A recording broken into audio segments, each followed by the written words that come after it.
Hello students, how are you all? Let's meet once again today to start with the inorganic chemistry unit number 9, coordination compounds. So without much ado, let's get started. Coordination compounds. The chapter, the name of the unit is coordination compounds, has been derived from the term coordinate bond. And coordinate bond is a special type of covalent bond where a single atom donates its pair of electron and then they are being shared between the two atoms. So similar is the case over here, that if we talk of a coordination compound, let us see first of all the general introduction and the definition of the coordination compounds. All the coordination compounds contain a central metal ion. A central metal ion, you can see in this example, Fe acts as a central metal ion surrounded by a fixed number of ligands. You can see this number 6 and you can see these 6 cyanide ligands which are surrounding the central metal iron, which is actually a transition or a d block element, and transition elements actually contain vacant d orbitals so that they can accept the lone pair of electrons from ligand. So let us read the definition once again. Compounds containing a central metal ion linked to a fixed number of ligands. This fixed number of ligands is referred to as the coordination number. Here also you can see the definition of coordination number. Fixed number of ligands surrounding the central metal ion. We abbreviate it as CMI, stands for central metal ion. This is the meaning of coordination number through coordinate bonds. Example, K4FeCN6. There are many more examples we will be discussing in the entire chapter. But for now, let us take the simplest example to get acquainted with the various terminologies which will be used in the chapter off and on. So let us understand. This is the formula of potassium ferrocyanide. If I say the common name of this is potassium ferrocyanide. You can see these 4 potassium ions outside the square bracket. These are the positive counter ions. See, counter ions are those ions which are placed outside the square bracket. Maybe on the left hand side, maybe on the right hand side. For example, if I take another example like CONH3 whole 6 and here Cl3 outside. So these are also counter ions and these are negative counter ions. So remember, if the counter ions are positive, they are placed on the left side of the sphere, but if they are negative, they are placed on the right side of the sphere. So these are the counter ions, and counter ions may be positive or may be negative. Now let us look at this portion, which is the portion enclosed in square brackets. We call this as coordination sphere or coordination entity. And remember, a coordination entity will contain a central metal ion, which is preferably a d block element having vacant d orbitals to accept a lone pair of electrons from ligands. So you can see that this CMI is surrounded by 6 cyanide ligands. Now what is the meaning of ligand? So these cyanide species, they are acting as a ligand in this complex, meaning that these are the species which bear lone pair of electrons, and these lone pair can be donated to the vacant d orbitals of CMI, and in doing so a ligand is said to form coordinate bonds with the CMI. So there is a fixed number of ligands surrounding the central metal ion, and that number we call it as coordination number. So the definition, fixed number of ligands surrounding the central metal ion through coordinate bonds. This is the definition of coordination number. If you talk of ligands, as I just now discussed, are the species bearing lone pair of electrons. These species may be either atoms or molecules or ions, and these lone pair of electrons are donated to the central metal ion and they form coordinate bonds with the central metal ion. Hence, the name coordination compounds is given to such species. So this is all about the introduction, general introduction, and the various terms which we'll be using off and on in the chapter. Now let us see what is the difference between a double salt and a coordination compound. If we talk of double salt, you might have heard of potash alum. You might have heard of ferrous ammonium sulfate, which is commonly called Mohr salt, carnallite. Let us see these three examples. Mohr salt, formula FeSO4.NH4 whole twice SO4.6H2O. Let us see in aqueous solution to what all ions will this split or dissociate into. So just see that it is splitting into Fe plus 2 ferrous ions, it is forming 2 sulfate ions, and it is forming 2 NH4 plus ion. Meaning that in aqueous solution, it is dissociating into all its constituent ions, and all the constituent ions retain their individual identities. But if you talk or if you see the case of a coordination compound, let us see how its aqueous solution will split. It will split into 4 K plus ion plus FeCN6 whole 4 minus charge. That means this is a complex ion and simple ions in complex ion, meaning that this entity part will never dissociate further, or you can say coordination entity is non-ionizable. So it will not give the test of Fe. That means the constituent ions lose their identity in case of a coordination compound, but retain their identity in case of a double salt. So let us look at another example of double salt, carnallite. KCl.NgCl2.6H2O is the example of a double salt. Potash alum, formula K2SO4.Kl2SO4 whole thrice .24H2O. So this is the basic difference between a double salt and a coordination compound. Now let us study what are ligands. Just now I briefed you about the ligand. So ligands are the species, maybe atoms, maybe molecules, or maybe ions which bear lone pair of electrons, and they donate the lone pair to the central metal ion of the complex, resulting in the formation of coordinate bond.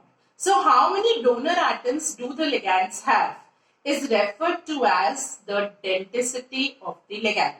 Number of donor atoms ligating to the central metal ion is termed as denticity. On the basis of denticity, ligands are categorized into three categories: unidentate, bidentate, and polydentate ligand. Unidentate will have only one donor atom. Bidentate, as the name suggests, it is also called didentate. It will have two donor atoms. Polydentate will have more than two donor atoms. Let us take the example NH3. We call this as amine. We will learn the names of all these ligands. AMMINE. It is not ammonia. It is acting as a ligand. And in IUPAC system of nomenclature, the name assigned to this species or ligands is AMMINE. So this is having nitrogen as the donor atom. Cl- is having one donor atom. Water is having oxygen as one donor atom. This also is having one donor atom. All these are having one donor atom. So these are examples. So, and water in IUPAC system of nomenclature is called aqua. AQUA, aqua ligand. So we will discuss about the nomenclature in the next part of the chapter. Let us see what are bidentate ligands. Bidentate, as the term suggests, the denticity of such ligands will be 2, meaning they will have 2 donor atoms. Let us see ethane 1,2 diamine. Ethane 1,2 diamine, or commonly known as ethylene diamine, abbreviation EN stands for ethylene diamine, is having 2 donor nitrogen atoms. In the same manner, oxalate, that is C2O4 2- is also having 2 donor oxygen atoms. In the same manner, glycine amino acid, this is glycine ion, it is also having 1 nitrogen, another oxygen, that means 2 donor atoms. So all these come in the category of bidentate ligand. Let us see what are polydentate ligand. A very common example you should know is EDTA, ethylene diamine tetraacetate ion. I repeat, ethylene diamine tetraacetate. The structure is this. You can see 6 donor atoms, that is 2 nitrogen and 4 oxygen atoms. Altogether 6 donor atoms makes its denticity equal to 6. You can call it as a hexadentate ligand. So depending upon the denticity or the number of donor atoms available with the ligand, we are categorizing them into 3 types: unidentate, bidentate and polydentate. Now let us see another term which we will be using, ambidentate ligands. Now what are ambidentate ligands? Ligands having more than one donor atom. That means they will have 2 donor atoms, but at a time only one will form coordinate bond with the CMI. Only one atom will link with the CMI. So such type, you have to remember the examples. If the linkage is taking place through carbon of this ligand, it is called cyno-C. If the linkage is taking place through nitrogen of this ligand, then we call it as cyno-N. So linkage may be either through carbon or through nitrogen, but one at a time only. In the same manner, SCN minus and NCS minus, NO2 minus and ONO minus. We call it as nitrito N, nitrito O. Thiocyanato S, thiocyanato N. So we will be dealing with this terminologies or the names in the IUPAC system of nomenclature for the coordination compounds. So ambidentate ligands have 2 donor atoms, but at a time only one atom links to the CMI and forms coordinate bond. Now let us see what are chelating ligands or chelates or chelating complexes.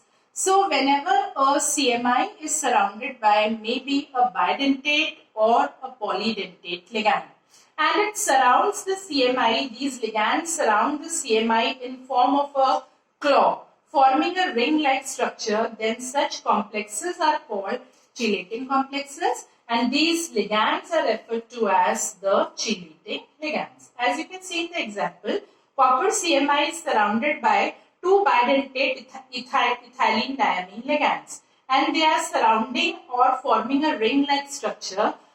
Chelate, the literal meaning is claw. So they are surrounding the CMI as a claw, and therefore such ligands are called chelating ligands, complexes known as chelating complexes.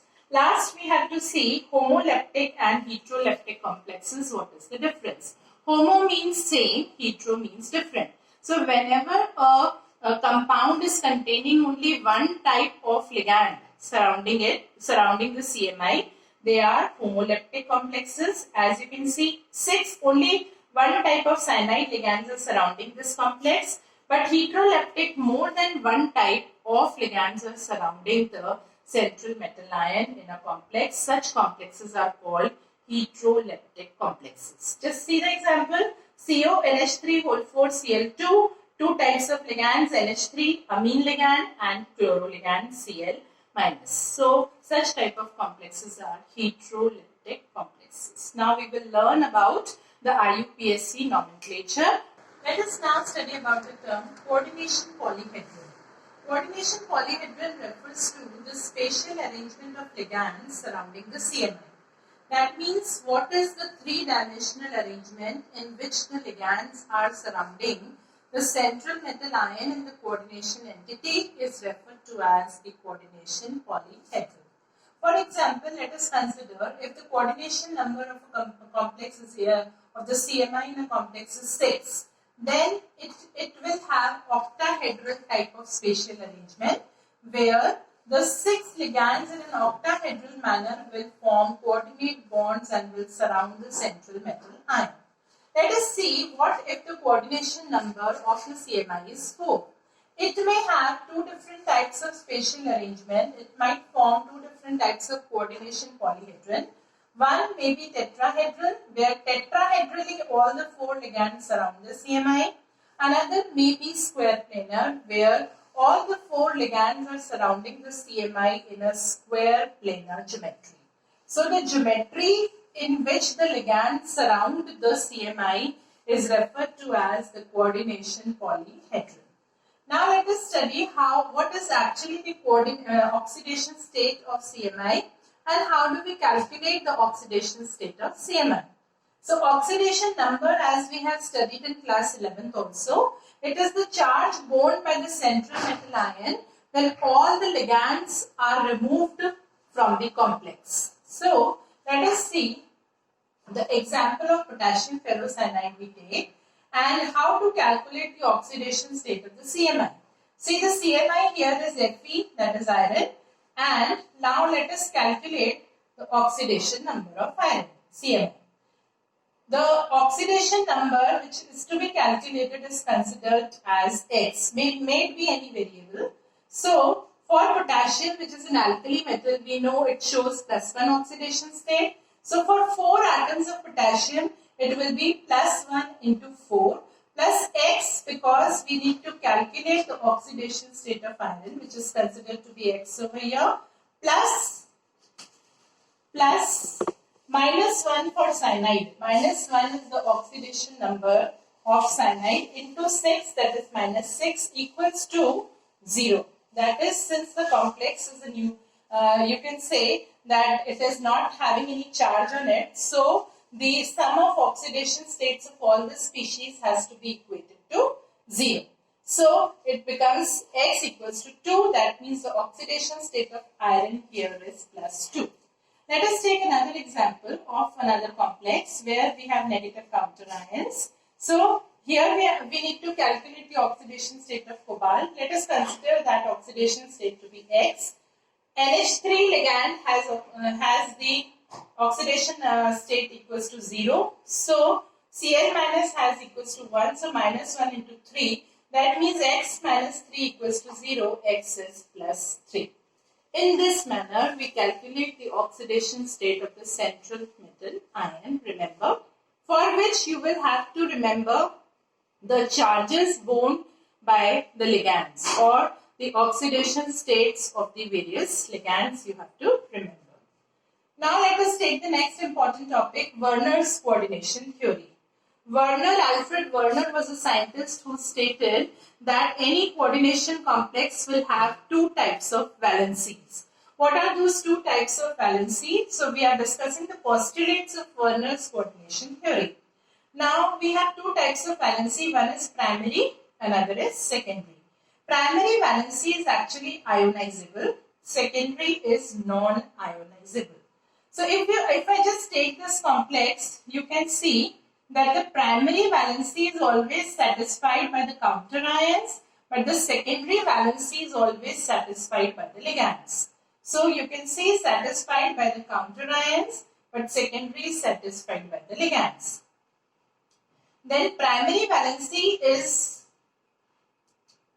secondary valency is always fixed, but primary valency is variable. Secondary valency is fixed, but primary valency is variable.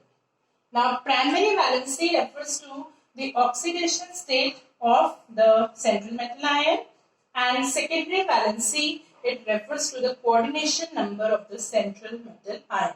This is always fixed, coordination number is always fixed, that is why we say secondary valency is fixed. Now, primary valency is non-directional, means it gives no idea about the geometry of the complex. But secondary valency, being directional, tells us about the geometry of the complex. So this is the basically 2 types of valency as stated by Werner's in his coordination theory called Werner's coordination theory. Now, what type of application-based questions come on this topic? Let us see. You might be given a composition of a coordination compound. For example, let us take the composition of the complex COCl3.4NH3. And the information is being given to you in the question that when you treat such a coordination compound with AgNO3, you get 1 mole of AgCl. That means 1 AgCl has to be outside the entity, because remember, the counter ions or the negative counter ions, basically they only will ionize. The species which are enclosed in the coordination sphere or the square brackets are non-ionizable. And remember, while framing the formula of the complex, you need to also remember about the coordination number. You don't have to change the coordination number. That means all the 4 NH3 have to be placed inside the coordination sphere, and 2 chlorine. Only 1 chlorine can be placed outside. Why? Because in the information given in the question, we are getting 1 mole of AgCl. That means this is the basic formula of the coordination compound. Let me take yet another example where the composition of the complex given to us is PtCl4.6NH3. The information might be given that it is yielding 5 ions as a result of dissociation in aqueous solution, or it might be given that on addition of AgNO3 it is giving us 4 moles of AgCl. So now it is very clear. Remember that always the neutral species will always be placed inside the coordination entity. They will never be placed outside the sphere. Outside the sphere we have only counter ions, which may be either positive or may be negative. So here all the 6 ammonia have to be placed inside, amine ligand have to be placed inside, and since it is giving you 4 moles of AgCl, it is very clear that 4 chlorine counter ions have to be placed outside. Now how it is giving us 5 moles of ions? Because when it will dissociate, it will split into 1 complex ion.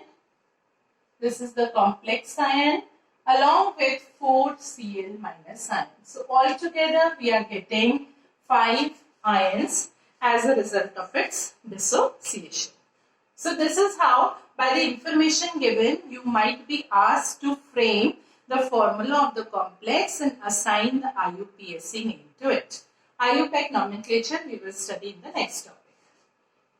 Now let us study about the different types of complexes depending upon what charge do they bear. We have 3 categories: cationic, which bear either net negative charge or maybe net positive charge or maybe counter negative ions. For example, if I take this, you can see there is a net positive charge, or maybe it might have counter negative ions placed on the right side. So such type of complexes come in the category of cationic. Next is neutral, which will not bear any charge. Chargeless species, chargeless complexes are said to be neutral. Next, and neither will they bear the positive counter ions nor negative counter ions. They will not bear any charge, and no negative or positive counter ions will be there in such type of complexes. Anionic complexes are the ones which will bear net negative charge or counter positive ions.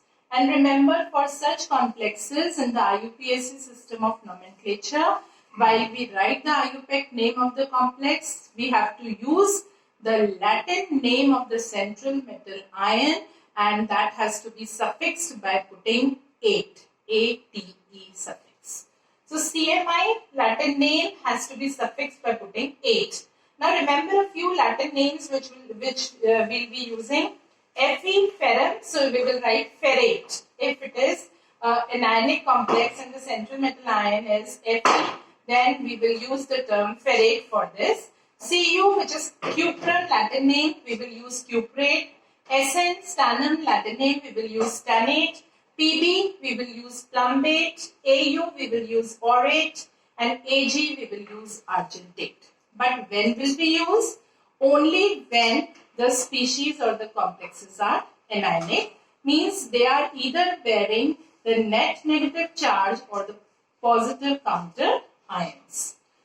So, you can see here as an example, positive counter ion, net negative charge. These are the examples of anionic complexes.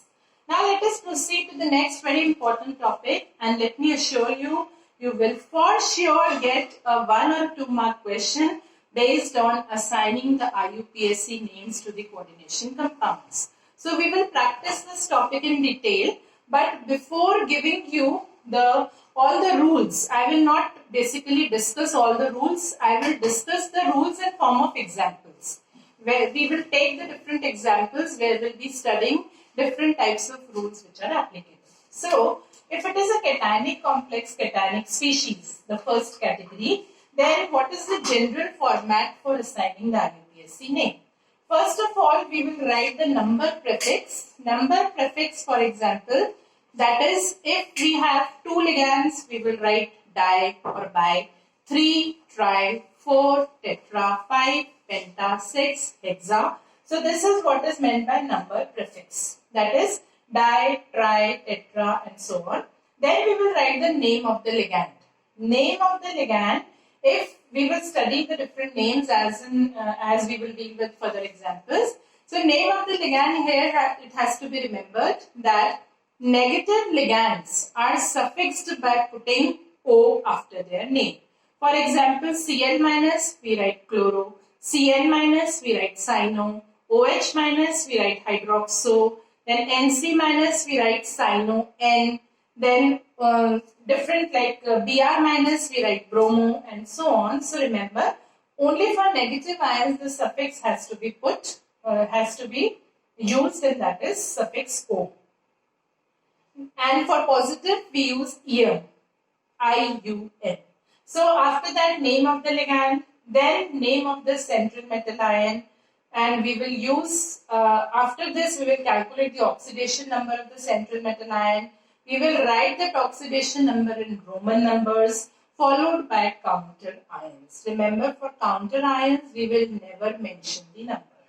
So for example, this complex is there, and let me follow this general format. And remember, if it is a heteroleptic complex, that means if it is containing more than one type of ligand, then those ligands are to be arranged in alphabetical order. So here let us take an example, but it is a homoleptic complex, so you have only one type of ligand, amine ligand. So first of all, number prefix, we are writing hexa for 6. So hexa. Thereafter, name of the ligand. The name is AMMINE, amine. So hexa, amine. Thereafter, the name of the CMI. The name is platinum. So we are writing platinum. Remember, all this has to be written in continuation without a gap. Thereafter, we are calculating the oxidation state of the CMI, which comes out to be 4. So we write 4 in Roman numbers in round brackets after the name of the central metal ion, followed by the counter ions, and the counter ions are chloride, and we are writing chloride. We will not write tetrachloride. We never mention the number of counter ions. We will simply write the name, that is chloride. Now, a question may arise to your mind that why we are not writing chloro for this. Chloro will only be written when these Cl are inside and are acting as ligand. So for them only we have to put the suffix O. Otherwise, if they are outside, we will name them simply, that is chloride. Let us see the next one. This is another example of the cationic species because it is bearing a net positive charge. So here it is a heteroleptic species having 2 different types of ligand. And we know for water we use aqua, and for Cl we use chloro. And we know A precedes C in alphabetical order. So we will write the number prefix first, tetra aqua, in continuation. Then we have 2 chloro, we will write di-chloro. Thereafter the name of the CMI, that is cobalt. Then the oxidation state we will calculate and we will write in Roman numbers in round brackets. Third, and thereafter iron. Why iron? Because it is bearing a net charge. And therefore the name overall becomes tetra aqua dichloro cobalt third ion.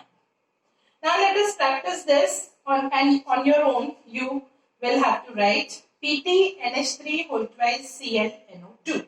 See, we have 3 different types of ligands, again a heteroleptic complex. So the name we will write will be diamine, chloro, nitrito N, because it's an ambidentate ligand and we need to specify the donor atom which is linking to the CMI. So nitrogen is the donor atom, so we will write nitrito N, then platinum second. I repeat, please write diamine, chloro, nitrito N, platinum second. So This is the IUPAC name of this species. Next is this one. Let us try. And here we have two types of ligands, EN, ethane 1,2-diamine. But the ethane 1,2-diamine itself in its name is having a number prefix di. So if they are two in number, we cannot write di for them. Rather, we will use for such complex ligands, we have to use the number prefix bi. Bi for 2, tri for 3, tetrakis for 4. So we will write, we have two ligands here, chloro and ethane 1,2-diamine. Obviously, C precedes first, so we will write dichloro, bis ethane 1,2-diamine, cobalt 3rd chloride. Cobalt 3rd chloride.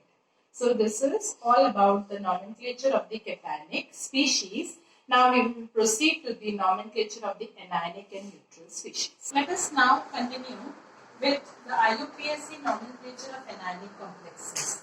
Anionic complexes, as discussed, are the complexes which bear net negative charge or positive counter ions. A special feature here has to be remembered, which was discussed earlier, that here while writing the name of the central metal ion, we use its Latin name followed by the suffix ate. Now let us take a few, so let me just first of all discuss the general format of the IUPAC nomenclature for anionic complexes. So we write first of all the name of the counter ion. Again, I am just reminding you, please don't mention the number of the counter ions. We never mention the number of the counter ions, we only mention the number of the ligands which are basically enclosed inside the coordination entity. So name of the counter ion, then we write the number prefix of the ligand. For example, if there are two ligands, we will write the prefix di, tri for 3, tetra for 4, penta for 5, hexa for 6. Thereafter we will write the name, number prefix of the ligand. Thereafter we will write name of ligand. Name of ligand. We will write the name of the ligand. Thereafter the Latin name of the CMI we will write, followed by the suffix ate. After that, finally we will mention the oxidation number of the CMI in Roman numbers enclosed in round brackets. So let us take and follow the general format by taking the example of K3FeC2O4 3 minus charge. So here basically you have to remember that C2O4 ligand is the oxalate ligand bearing -2 charge. So we will write its name as oxalato. It's a bad intake ligand, remember. So we will start from the cationic part, that is the counter ion, the positive counter ion, potassium. We will write potassium. Thereafter we will write tri, because it is 3 in number, trioxalato. Then we will use the Latin name of the ligand, which is ferrum, followed by suffix ate. So we will write ferrate and then its oxidation number 3. How did we get 3? Just see here, +3 for potassium. For 1 it is +1, so for 3 atoms it is the 3 ions it is +3 oxidation state. Then iron we have to calculate, we have considered as a variable x. Then C2O4 2 minus, for 1 it is -2, so for 3 it will become -6, equal to the charge on the complex, which is equal to 0. It will be equal to 0. So it is x equals to +3. Potassium trioxalato ferrate, third is the name. Let us try for this. It is potassium tetrahydroxo. OH is hydroxy. Since it's a negative ligand, we will suffix by putting O after the name. So we will write potassium tetrahydroxo zincate second. We will calculate the oxidation state. How to calculate the oxidation state? +2 for potassium, X considered for zinc, and plus minus 1 into 4 equals to 0. So X equals to +2. Similarly, the next example, let us assign the name. It is potassium. Then we have oxalate ions. How many? 3 we have. So for 3 we use the number prefix tri. So we will write tri-oxalato, and the Latin name of this, the name of CMI, which is chromium, has to be suffixed by putting 8. So we will write chromate third. The oxidation number has to be calculated. How we will calculate? Plus 3 plus x plus minus 2 into 3 equals to 0. So x equals to plus 3. This is how we will calculate. So this is all about the IUPAC nomenclature, a very, very important topic, children. But unless and until you will practice on your own, you will not gain confidence in the topic. So for practicing, children, just refer NCERT, example 9.2, do the exercise 9.2, 9.3, and the in-text question from the NCERT book 9.1 and 9.2. And also the questions from the back exercises have to be practiced related to this chapter on IUPAC nomenclature. Now, let us practice a few compounds and assign their IUPAC names. So, this is the complex, and for this complex, we have two types of ligand, which is one is aqua, another is amine. So, we will start from triamine, AMMINE. Then in continuation, we will write tri-aqua. Then we will write the name of the CMI, which is chromium, followed by oxidation number, which is third, and thereafter we will write the counter ion, which is chloride. So triamine, tri-aqua, chromium, third, chloride. Thereafter, the next name, it is tetracarbonyl nickel, the oxidation number 0. Tetracarbonyl nickel 0. The oxidation state of carbonyl ligand is 0, therefore the metal will also be in 0 oxidation state. Remember, in metal carbonyls, the metal is in 0 oxidation state. In the same manner, this one, so let us write mercury, which is the counter ion. Then we will write after that tetrathiocyanato S, because the linkage is through S. Then we will write cobaltate third, oxidation number third, cobaltate third. The next one, let us write potassium trioxalato. Since it is an anionic complex, we will write the Latin name, ferrate, and then the oxidation number third. The next one is the mixed complex. What are mixed complexes? Mixed complexes are the complexes which have both the species, that is the positive and the negative, both the species are in form of complex ion. So cationic complex ion and anionic complex ion. So how do we name it? We will start from the cationic part. So we will write diamine silver, then oxidation state first, then we will write di-cyano, then we will write argentate. We will use the Latin name for this, argentate first. This is how we write the IUPAC name of this complex. And the last one, let us write potassium tetrachloropalladium. It is palladium, so we will use palladate, and then the oxidation number second. So children, I am sure you will gain confidence in the topic IUPAC nomenclature by practicing as many questions as possible from your NCERTs and other refreshers. And now let us move on to the next topic, which is isomerism and coordination compounds. We all know what are isomers. Isomers are the species which have the same molecular formula but different structural formula. So we have two different categories of isomerisms exhibited by coordination complexes. First category is structural isomerism, another is stereoisomerism. So structural isomers are those which have the same molecular formula but different structural arrangement of atoms.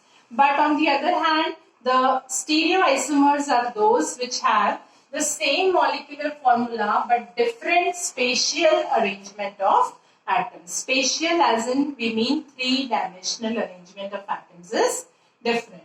Now let us see all the four categories of structural isomers. We have ionization isomers, coordination isomers, solvate isomers and linkage isomers. So we will deal each one of them separately, and let us start with structural isomers. Those which have the same molecular formula but different structural arrangement of atoms are said to be structural isomers. So let us start with the very first category, ionization.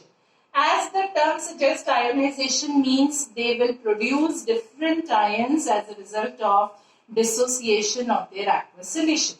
So this arises as a result of replacement of the counter ion with the ligand. When counter ion gets replaced with the ligand, we get such type of isomers, and these type of isomers yield different ions in their aqueous solution. For example, let me see the complex CONH3O5BrSO4. Since we have learned the IUPAC name, let us assign the name also.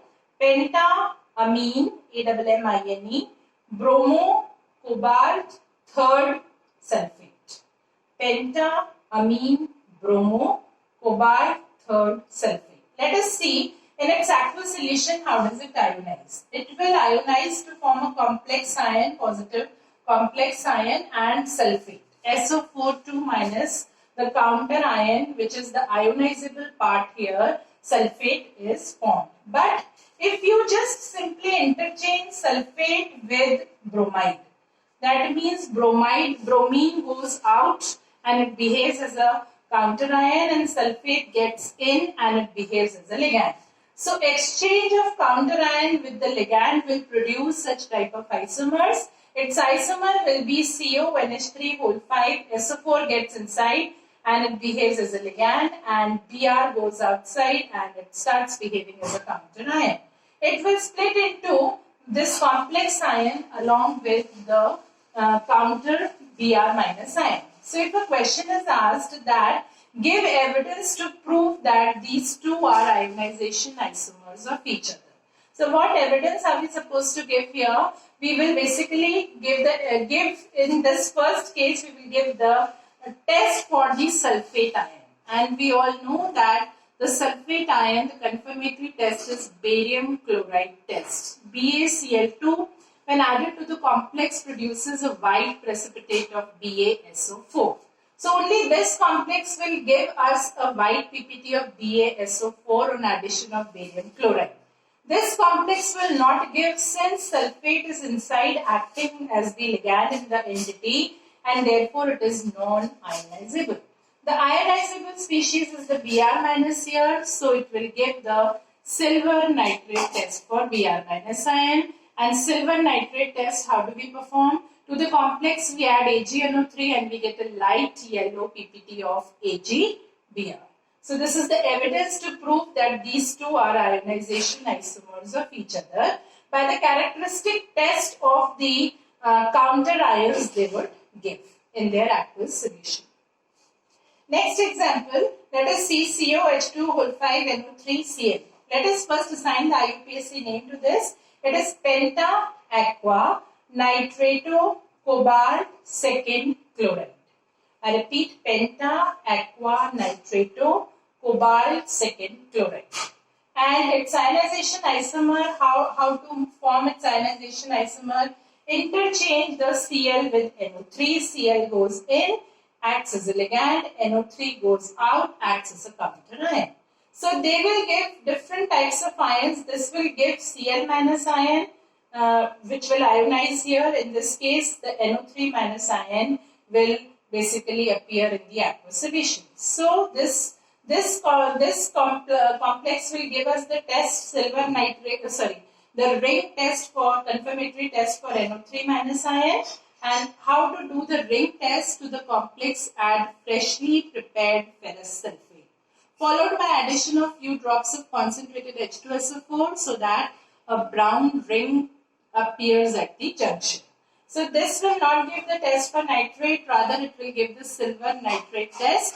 How to perform the test? To the complex add AgNO3 silver nitrate and you get a white PPT of AgCl. So this is about the ionization isomer, children, and we will discuss about the remaining 3 in our next lecture, that is coordination, solvate and linkage, and thereafter followed by stereoisomers.